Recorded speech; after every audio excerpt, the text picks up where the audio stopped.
Assalamualaikum warahmatullahi wabarakatuh. Alhamdulillahi rabbil alamin, alladhi arsala rasulahu bil huda wa dinil haq liyuzhirahu 'ala ad-din kullih walau karihal kafirun. Wassalatu wassalamu ala rasulillah wa ala alihi wa sahbihi ajma'in, amma ba'du. Rabbi shrah li sadri wa yassir li amri wahlul 'uqdatam min lisani yafqahu qawli ya arhamar rahimin. Sidang jamaah muslimin muslimat, mukminin mukminat rahimakumullah. Di antara anugerah terhebat yang dikurniakan oleh Allah Subhanahu wa taala kepada kita umat Muhammad ialah bulan Ramadan al-Mubarak. Mulianya Ramadan, kata ulama, kerana diberikan dan dianugerahkan dengan 3 perkara di dalamnya. 2 perkara pernah berlaku dan pernah dianugerahkan kepada umat-umat dan nabi-nabi yang terdahulu, dan 1 tidak pernah diberikan dan dianugerahkan kepada umat-umat dan nabi yang terdahulu. Mari kita lihat 3 perkara ni, tuan-tuan. Yang pertama, kemuliaan dan kehebatan Ramadan, anugerah Allah Subhanahu wa taala, kerana di dalamnya ada kefarduan berpuasa.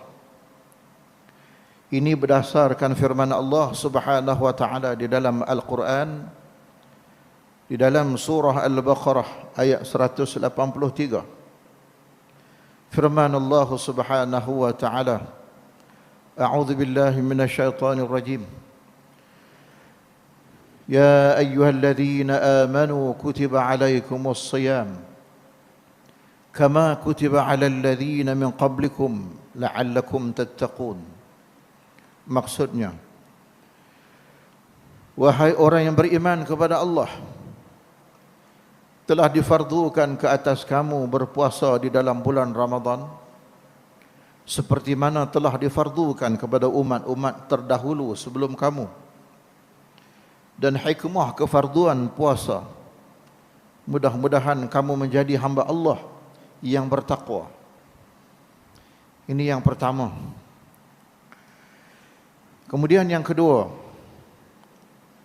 hebatnya Ramadan, anugerah Allah Subhanahu wa taala kepada kita umat Muhammad, ialah di dalamnya ada nuzulul Quran.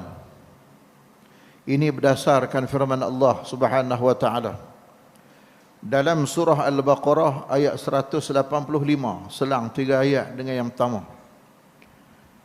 Firman Allah Subhanahu wa taala, Syahrul Ramadan alladhi unzila fihi al-Quran hudan linnas wa bayyinatin minal huda wal furqan. Bulan Ramadan itu ialah bulan yang diturunkan Al-Quran sebagai hidayah dan petunjuk kepada manusia, dan keterangan terhadap hidayah dan petunjuk. Dan Al-Quran juga berperanan sebagai Al-Furqan, yakni membezakan bainal haqqi wal batil, di antara yang benar dan di antara yang batil. 2 anugerah ini, kehebatan dan keistimewaan Ramadan, pernah berlaku di zaman sebelum daripada zaman Nabi kita Muhammad sallallahu alaihi wasallam.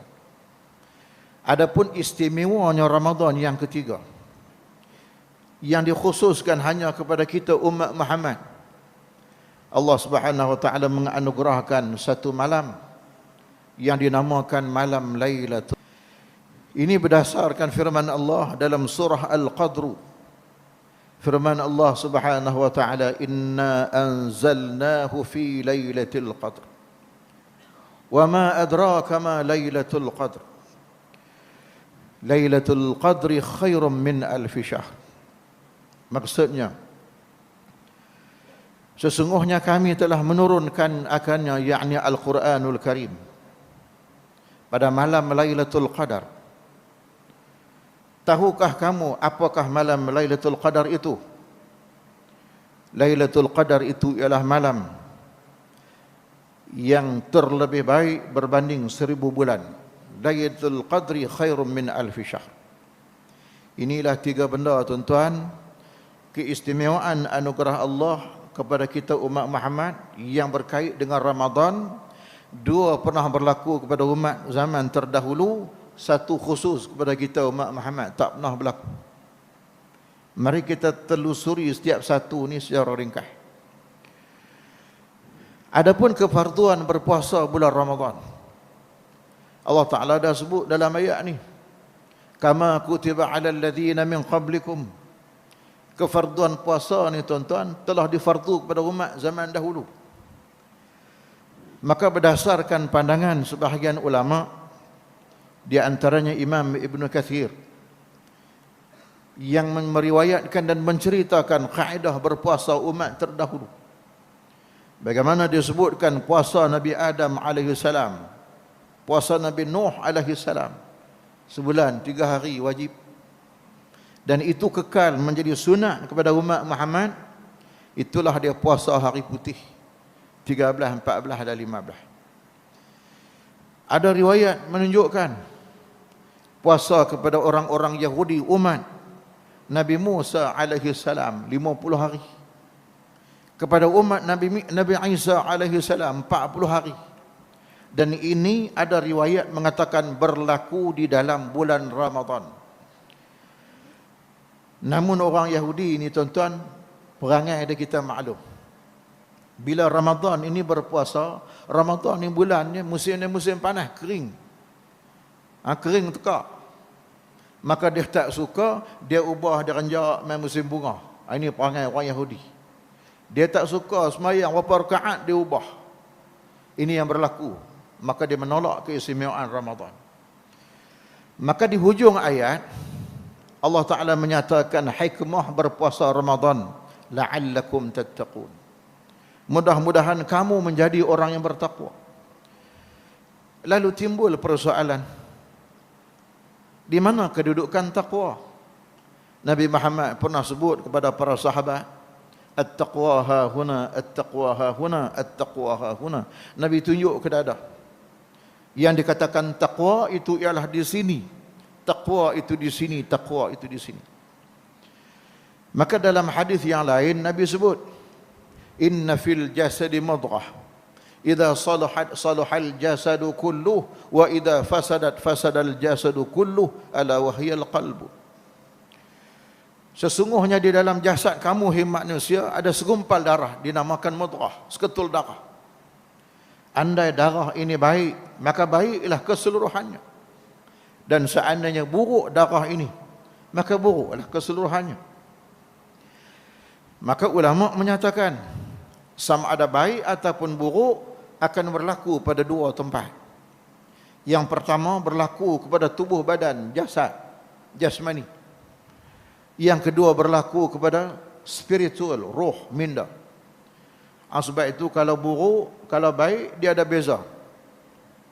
Kalau baik ni, tuan-tuan, jasad kita sihat, tak ada susah nak kena penyakit, badan rajin mangkit semayang, minda, otak bersih, tak ada penyakit hasad, tak ada dengki, tak ada iri hati.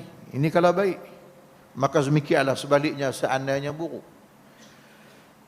Penyakit macam-macam, kanser, penyakit itu, penyakit ini, dalam hati, iri hati, dengki, hasad, suka menyakit ke hati orang. Maka qala syair, kata seorang penyair, ambillah kesempatan ini beramal dengan 5 benda ni. Kata penyair ni, dawa'u qalbika khamsun 'inda qaswatihi, fadum 'alaiha tafuz bil khairi waz zafari. khala'u batnin wa Qur'anun tudabbiruh wa kadha qiyamuka janahal laili awsatuh wa kadha qiyamuk wa kadha tadarru'in bakin sa'at as-sahri wa kadha qiyamuka janahal laili awsatuh wa an tujalis ahlal khair wal khabar. Qala syair. Yang ni bukan ayat Quran, hadis Nabi. Dengar serupa yang pasal bahasa Arab. Yang ni qaul syair. Ubat penyakit hati yang keras ni, untuk menjadikan orang yang bertakwa kepada Allah ada 5. Fadum 'alaiha tafuz bil khair. Berpeganglah kamu, komitmenlah kamu dengannya, nescaya kamu mencapai kebahagiaan dunia dan akhirat. Yang pertama kata syair, khala'u batnin, kosongkan perut. Ya alhamdulillah tuan-tuan, sekarang kita puasa dalam bulan Ramadan, di siang hari kita kosongkan perut. Masalahnya Ramadan puasanya wajib. Tuan-tuan suka tak suka, rajin tak rajin, jadi je orang beriman, wajib puasa. Nak tahu, nak test iman kuat tak kuat, puasalah bulan Syawal. Man sama Ramadan thumma atba'ahu 6 min Syawal faka'annama sama ad-dahr. Puasa Syawal ni tuan-tuan, puasa yang paling susah, paling sukar dalam dunia. Yang kedua, wa Qur'anun tudabbiruh, Quran yang kamu tadabbur. Yang ketiga, hak ketiga ni jarang buat, tapi mai Ramadan ni sesuai sangat. Wa kadza tadarru'in bakin sa'at as-sahri. Tuan-tuan bangun malam-malam dini hari. Ramadan bangun malam. Buat lagu mana? Merintihlah, menangislah dengan Allah. Berdoa sambil merintih dan menangis. Bila lagi tuan-tuan? Jangan tunggu 10 terakhir. Malam pertama pun kena buat dah. Mangkit malam pagi sebelum sahur, gamak segan nak duduk sebilik dengan bini, nak teriak doa ke Tuhan, pergi bilik sebelah kunci. Lepas doa tu tuan-tuan menangis, mengadulah kepada Allah, ya Allah, aku dosa banyaklah ya Allah, dosa tangan aku, dosa mata aku, dosa kakiku ya Allah. Tadarru'in bakin, tadarru' sambil menangis. Nak menangis main lagu mana? Kalau sebut biasa ya, tak ada feel, buat lagu sikit. La ilaha illallah, la ilaha illallah, lagu. Yang keempat, wa kadza qiyamuka janahal laili awsatu. Begitulah qiyamul lail. Hak keempat ni tuan-tuan combine dengan hak nombor 3. Dan yang kelima, wa an tujalis ahlal khair wal khabar. Bermujalasah, mendampingi, berdampinglah dengan para alim ulama, para ahli agama, ustaz-ustaz, tuan guru, para kiai, baba petani, kiai Indonesia, tuan guru di Malaysia, tu beza nama-nama. Alang-alang sebut bab ibadat tuan-tuan. Sebenarnya ada satu amaran Allah Subhanahu wa taala. Allah Taala dah bagi sebulan 2 sebelum Ramadan, kita yang tak perasan dan malah mikir. Tuan-tuan sekalian, amaran Allah Taala ni ada orang perasan, ada orang tak perasan. Apa benda? Begini. Yang ni sebagai sedikit motivasi dan tonik. Tuan-tuan, kita nak buat ibadat, nak beramal dalam bulan Ramadan ini masih separuh lagi ni. Masih banyak lagi, masih ada peluang. Begini tuan-tuan sekalian. Beberapa tahun dulu saya dah membaca lah, kalau sebut Amerika ni tuan-tuan, bukan bererti kita nak berkiblatkan mereka, tidak. Amerika mempunyai badan-badan dan peralatan-peralatan yang sangat canggih. Tuan-tuan sebutlah badan-badan apa, semua orang tahu. Kalau sebut NASA, semua tahu dah. NASA ni ialah National Aeronautics and Space Administration, jabatan angkasa dia. Kalau sebut NOAA, mungkin tuan-tuan tak pernah dengar. NOAA tuan-tuan, National Oceanic and Atmospheric Administration, jabatan pentadbiran laut dan atmosfera negara. Kajian NOAA nanti membenarkan peristiwa Lailatul Qadr, itu saya sebut kemudian. Saya nak sebut kajian data NASA beberapa tahun dulu. NASA pernah sebut dah tuan-tuan, ni beberapa tahun dulu, bahawasanya di ruang angkasa kita, bebatu di ruang angkasa, dia sebut bebatu. Jangan duk terbayang batu-batu kerikil kecil macam kok jalan. Ruang angkasa dia mempunyai falak, mempunyai kitaran pusingan galaksi. Kita ada bumi, kita ada bulan, matahari dan bintang-bintang yang kita nampak. Planet selain daripada bulan dengan matahari ini, tuan-tuan, selain bintang kita tak pernah tengok. Siapa pernah tengok dengan mata kasar? Tak pernah. Tapi tuan-tuan jangan lupa, dalam ruang angkasa itu penuh dengan bebatu-bebatu angkasa yang berukur lilit 1 km, 2 km, 3 km, seketui batu besar tu. Dan NASA telah sebut beberapa tahun dahulu, bebatu di angkasa ini sebenarnya semakin menghampiri planet bumi. Dan dia telah meramalkan tahun 2021 pada bulan Mac, 21 hari bulan. Agak-agak tarikh ni bila tuan-tuan? Tidak silap hari bulan tuan-tuan tak ketahuan apa. Lepas begitu. Baru lepas ni lah April ni. 21 Mac tahun 2021, tahun ini, bulan lepas. Bumi akan dilintasi oleh satu bebatu di angkasa. Bebatu di angkasa tuan-tuan digelar asteroid ataupun meteor, yang semakin menghampiri. Dekat dia tuan-tuan, jarak dia hampir 2 juta kilometer dengan kelajuan yang sangat tinggi, iaitu 124,000 kilometer sejam. Berapa jarak bulan dengan bumi? Jarak bulan dengan bumi seandainya dia menghampiri 350,000 kilometer. Kalau dia menjauh nampak kecut halus hiu, 550,000 kilometer. Artinya asteroid baru ni 3-4 kali ganda. 3-4 kali ganda. Hal ini tuan-tuan Allah Ta'ala sebut dalam surah Yasin ayat ke-40. Allah Ta'ala sebut dalam surah Al-Anbiya di hujung ayat yang ke-33. Beza dua ayat ini, dalam surah Yasin ada waw di depan. Dalam surah Al-Anbiya tak ada waw.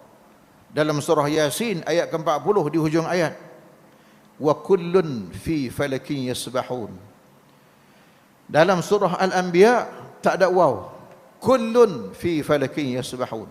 Ada waw tak ada waw, tuan-tuan, saya tak membicarakannya di sini. Itu dari sudut kaedah bahasa. Namun dari sudut makna Allah Ta'ala sebut. Dan setiap sesuatu yang berlegar akan berlegar di sekitar galaksinya di atas arahan dan perintah Allah Subhanahu wa Ta'ala. Andai Allah Ta'ala mengkehendaki dia mendekat, maka dia menghampir dan mendekat. Kalau Tuhan nak dia menjauh, maka dia menjauh. 124,000 km per hours ni tuan-tuan, dengan ukur lilit 930 kali 50 meter. Maknanya dekat-dekat 1 km seketui batu. Tahun 2022 diramalkan ada lagi melintas.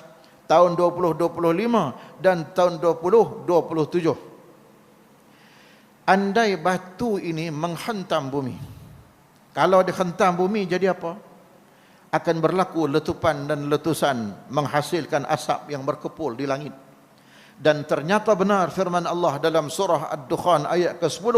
Allah Ta'ala berfirman, "Fartaqib yauma ta'tis samaa'u bidkhanin mubin." Tunggulah, nanti langit kamu akan dipenuhi asap yang berkepul. Maka hentamannya 15 ke 20 kali lebih kuat berbanding bom atom Hiroshima Nagasaki. Sebab itu tuan-tuan dan sekalian, kita kena rasa bimbang dan takut. Dalam hal melakukan ibadat, jangan lagi kita bertangguh. Jangan jadi orang tahun 2019. Ada orang 2019 nama dah naik dah, pergi ke Mekah buat haji. Tapi oleh kerana bisnesnya tengah naik ini tuan-tuan, mainkah jualan sebulan juta-juta, tangguhkan dulu. Mudah-mudahan tahun depan, tahun 2020 nak pergi Mekah, tiba-tiba apa yang berlaku?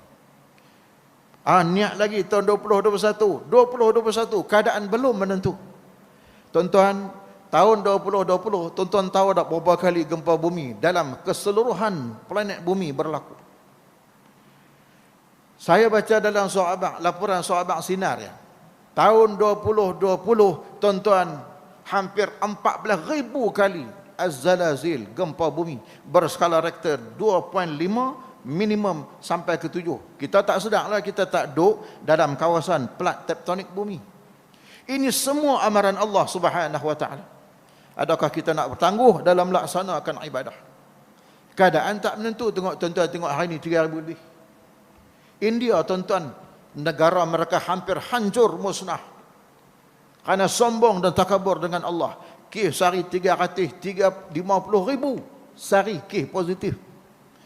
Maka dalam keadaan begini, marilah kita mendekatkan diri kepada Allah. Kita bersungguh-sungguh dalam melaksanakan ibadah. Baru ni New Zealand tuan-tuan, gunung berapi dia meletup, menumpahkan lava ketika waktu malam. Lava merah dia menyebabkan langit New Zealand merah menyala tuan-tuan. Ini benda-benda yang kita kena rasa bimbang. Baik, itu yang pertama. Yang kedua, nuzulul Quran. Jangan main-main tuan-tuan peristiwa nuzulul Quran. Dalam Al-Quran Allah Ta'ala sebut tadi. Dan dia sebut dengan nama, dikaitkan dengan nuzul Quran. Nama bulan. Jangan cari nama bulan selain bulan Ramadan. Tak ada. Sementara dikait dengan nuzulul Quran.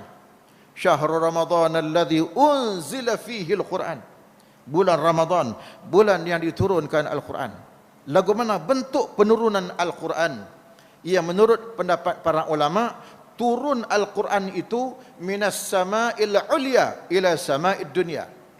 Dunia tu tuan-tuan, kita ada sebut dunia ni kita bahasa gah. Dunia lawan kalimah ulya. Ulya tinggi, dunia dekat dengan kalimah ad-dani'ah. Dani'ah tu rendah, buruk, kotor, keji. Sebagaimana Allah Ta'ala turunkan Al-Quran. Minas sama'il ulya ila sama'id dunya. Hal ini ditegaskan oleh Allah dalam surah Al-Waqi'ah ayat 75-80. Firman Allah Subhanahu wa taala, "Fala uqsimu bimawaqi'in nujum wa innahu laqasamun law ta'lamun 'azim. Innahu laqur'anun karim fi kitabin maknun la yamassuhu illa al-mutahharun. Tanzilun min rabbil alamin." Sadaqallahu maulana al-azim. Saya membaca huraian pakar saintis Islam dalam menafsirkan ayat ini. Ayat Quran ni tuan-tuan, kaedah dia, kalau sebelum sumpah diletak la. Tuan-tuan tengok mana-mana. La uqsimu biyaumil qiyamah. Ada dalam ayat ni, fala uqsimu. Allah Ta'ala sumpah dengan mawaqi'in nujum. Fala uqsimu bimawaqi'in nujum. Wa innahu laqasamun law ta'lamun 'azim. Menunjukkan kata ulama, sumpah itu ialah sumpah yang tersangat-sangat bersungguh dan keras dan berat dan dahsyat. Allah bersumpah dengan mawaqi' nujum. Apa mawaqi'in nujum? Itulah ada tempat di mana Allah Ta'ala simpan Al-Quran. Minas sama'il ulya ila sama'id dunya. Dari langit yang tertinggi, lalu diturunkan malam tu tuan-tuan. Itulah dia malam dalam bulan Ramadan. Sebab itu menurut hadis Nabi SAW, jangankan kata Al-Quran turun dalam bulan Ramadan. Sabda Rasulullah, unzilat suhuf Ibrahim awwal laylatin min Ramadan, wa unzilatit Taurah li sittin madayna min Ramadan, wa unzilatil Injil li 13 khalat min Ramadan, wa unzilal Furqan li 24 wa li 27 ala khilafin bainal muhaddithin. Diturunkan suhuf Nabi Allah Ibrahim 1 Ramadan juga. Diturunkan Taurat Musa alaihi salam 6 Ramadan. Diturunkan Injil Isa alaihi salam 13 Ramadan. Dan diturunkan Al-Furqan. Ada setengah riwayat mengatakan 24, ada setengah riwayat mengatakan 27. Tetapi yang confirm tuan-tuan, nuzulul Quran dalam bulan Ramadan. Mawaqi'in nujum. Allah Ta'ala tak sumpah dengan nujum, bintang. Tapi Allah Ta'ala sumpah dengan tempat gugurnya dan beredarnya bintang-bintang di langit. Baik itu kajian mengatakan, cahaya bintang yang kita lihat itu hanyalah bekasnya sejak 4 tahun yang lalu. Tidak ada manusia yang boleh melihat dengan mata kasar. cahaya dia nak sampai ke mata tuan-tuan, bintang di langit ni sebiji ke sebiji jaraknya subhanallah. Saya pernah jelaskan di sini banyak kali dah. Jumlah bintang di langit, kalau seandainya menggunakan teropong yang paling canggih, tuan-tuan nak bilang bintang di langit, tuan-tuan perlu hidup umur 3000 tahun, kira bintang tak habis lagi. Tempat simpanan rahsia Allah. Pernah syaitan dan iblis naik nak curi dengar rahsia Allah, maka akan dihambat dan dimusnahkan. Ini dahsyatnya ayat Quran. Fala uqsimu bimawaqi'in nujum wa innahu laqasamun law ta'lamuna azim. Dan ianya merupakan sumpah yang tersangat hebat, tempat yang tersangat dahsyat. Dan ianya ialah Al-Quranul Karim. Innahu laqur'anun karim fi kitabim maknun la yamassuhu illa al-mutahharun tanzilun min rabbil alamin. Ini tentang nuzulul Quran. Maka ulama berpesan, andai tuan-tuan menjadi orang yang berpuasa di siang hari, malam sembahyang tarawih, semua amal-amal soleh dibuat, semua sedekah apa semua buat, selawat satu benda tak buat, nama dia baca Quran. Ulama kata nak menghubung dengan Quran ni mesti dalam bulan Ramadan ni kita hubung diri dengan Al-Quran melalui tiga bentuk, tiga cara. Kalau tak ada dengan salah satu, Ustaz Syaril Luang kata cerai koman. Pertama, mesti qiraatul Quran. Tak semesti khatam, baca Quran dengan syarat pandai tajwid fasih. Yang kedua, kena ada tadabburul Quran. Yang ni kena tadabbur. Tak semua masjid surah yang buat, sikit sangat. Yang ni boleh berlanjutan sampai luar Ramadan. Dan yang ketiga, tadarusul Quran. Mesti salah satu. Atau yang sebaiknya ketiga-tiganya. Dan yang terakhir, tuan-tuan sekalian, dua yang saya sebutkan berlaku kepada umat zaman terdahulu. Adapun yang ketiga khas kepada kita umat Muhammad, iaitulah malam Lailatul Qadr. Tuan-tuan, kajian NOAA ni sangat ironi. Dia pun tak tahu apa benda. Apa kajian dia? Menurut kajian NOAA, National Oceanic and Atmospheric Administration ni, semua Amerika punya ni, agensi. Bumi kita ni tuan-tuan, waktu siang matahari suluh, dia ada cahaya. Cahaya dia ada a particle of radiation. So the particle of radiation, dia ada partikel ni radiasi. Radiasi ni makna tenaga, ada the good radiation dan ada the bad radiation. Dia ada dua jenis. Kalau the good radiation biasanya dibiaskan kepada orang yang di sebelah malam. Nampak? Jadi hak sebelah malam tu the good radiation. Habis siapa yang bertugas duduk menapis ni? Tuan-tuan, semua benar ada dalam Quran. Yang bertugas menjadi penapis ataupun filter, yang buang semua benar-benar the bad radiation. Radiasi yang buruk ni tuan-tuan ialah lapisan langit yang ketiga yang dinamakan magnetosphere. Allah Ta'ala sebut dalam surah Fussilat ayat yang ke-12, firman Allah Subhanahu wa Ta'ala, faqadahunna sab'a samawatin fi yawmain. Allah Ta'ala mencipta 7 lapisan langit selama masa 2 hari. Wa auha fi kulli sama'in amraha. Dan Allah Ta'ala wahyukan dalam setiap lapisan langit itu tugas berbeza, kandungan gas yang juga berbeza. Wa zayyana as-samaa'a ad-dunya bimasabiha wa hifdha. Dan Allah Ta'ala sebut, kami hiaskan langit dengan lampu-lampu dan hifdha. Ingat, kalimah hifdha ialah benteng dan juga penjaga. Baik itu sampai sehingga sekarang bumi belum pernah dirempuh oleh satu asteroid ataupun meteor yang besar. Bila dia nak rempuh saja, ada lapisan langit yang berkawal, bertindak sebagai pagat. Ini Allah Ta'ala sebut dalam Quran.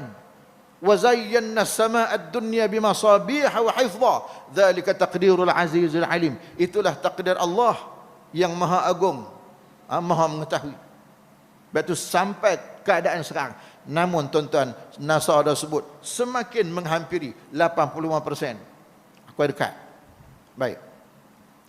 Jadi bila dibiaskan waktu malam ni tuan-tuan, the good radiation sepanjang waktu malam, sepanjang tahun akan berlaku bacaan. So NOAA ni dia buat scale 1 sampai scale S1 sampai S5.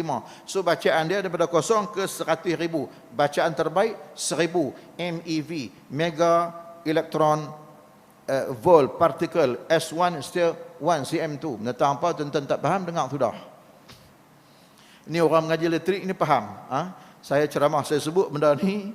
Ada satu surah masjid Sungai Petani, tiba-tiba guru fizik main kat saya. Dia kata, Ustaz, subhanallah, hebat Ustaz. Saya mengaji benda ni, saya faham. Tu orang yang mengaji dia akan faham. Baik. Sebab itu tuan-tuan dan sekalian, the good radiation, radiasi yang baik ni berlaku waktu malam. Bila? Sepertiga malam. Pukul berapa? Pukul 3, pukul 4. Dan inilah masa para nabi-nabi, para rasul alaihi wassalatu wassalam, orang-orang salihin, orang muttaqin bangun mencari kekuatan melaksanakan qiyamul lail. Mana-mana waktu malam.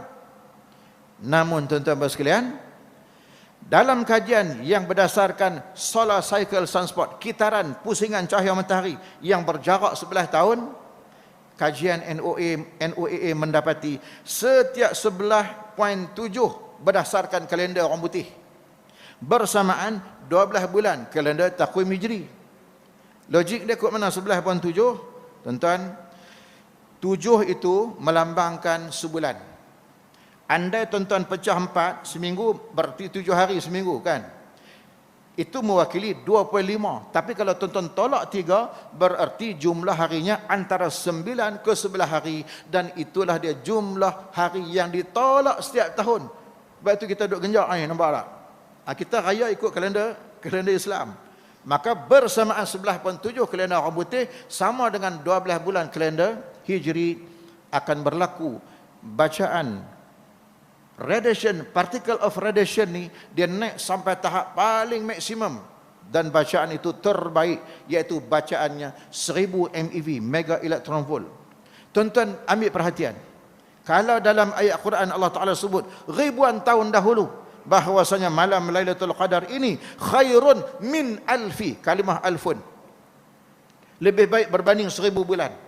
Kajian orang putih, orang kepiak nak kata apa? Bacaan mega electron volt naik tahap terbaik 1000. Dia duk kaji, tengok pelik, duk kerap tiap-tiap tahun berlaku bulan Ramadan. Dia pun tak tahu sebab apa. Dan berlaku bulan Ramadan, kaji berlaku 10 terakhir Ramadan. Sebab itulah tuan-tuan, Nabi Muhammad tak habaq kat kita confirm Lailatul Qadar berlaku 27 Ramadan. Kalau dia habaq confirm tuan-tuan, malam 26 keluar pekan Sungai Petani jam sak cari kencing baju lagi. Dia kira 27 ya. Tapi apa yang disabdakan oleh Rasulullah, Nabi sebut taharrau Lailatul Qadri fil witri.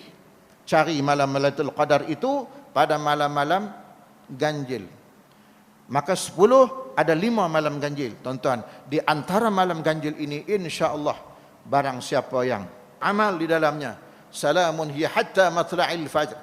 Time dia tuan-tuan daripada malam sampai terbitnya fajar. Siapa yang beramal, tak kira dia jumpa tak jumpa petanda. Tak kira. Tak hidup main mangkit bagi-bagi, tak ada pun orang pakai jubah putih duk main cari saya, tak ada pun pokok sujud apa, tak payah. Beramallah kerana Allah lillahi taala, insya-Allah dia akan dapat kelebihan ini. Jadi tuan-tuan dan sekalian, marilah kita merebut peluang. Dengan keadaan kita yang Allah Taala izinkan tahun ini. Ingat, tahun lepas kita tak diizinkan buat tarawih di masjid. Tahun ini ya alhamdulillah, tahun depan belum tentu. Jadi mudah-mudahan kita termasuk dalam golongan yang Allah Taala sebut dalam surah Al-Waqi'ah. Was-sabiqun as-sabiqun, orang yang berlomba-lomba melakukan ibadah, mereka itu kata Allah, mereka diletakkan di kalangan orang-orang yang al-muqarrabun. Ya alhamdulillah. Tuan-tuan, sekian sahajalah untuk renungan bersama. Mudah-mudahan kita dapat mendapat sedikit motivasi dan juga tonik, dapat vitamin untuk kita lipat gandakan usaha kita dalam melaksanakan ibadah. Dengan keadaan yang tidak menentu ini, kita kena lebih kaitkan dan gantungkan diri kita dengan Allah. Wallahu a'lam bissawab. Aqulu qawli hadha wa astaghfirullahal azim li wa lakum. Assalamualaikum warahmatullahi wabarakatuh.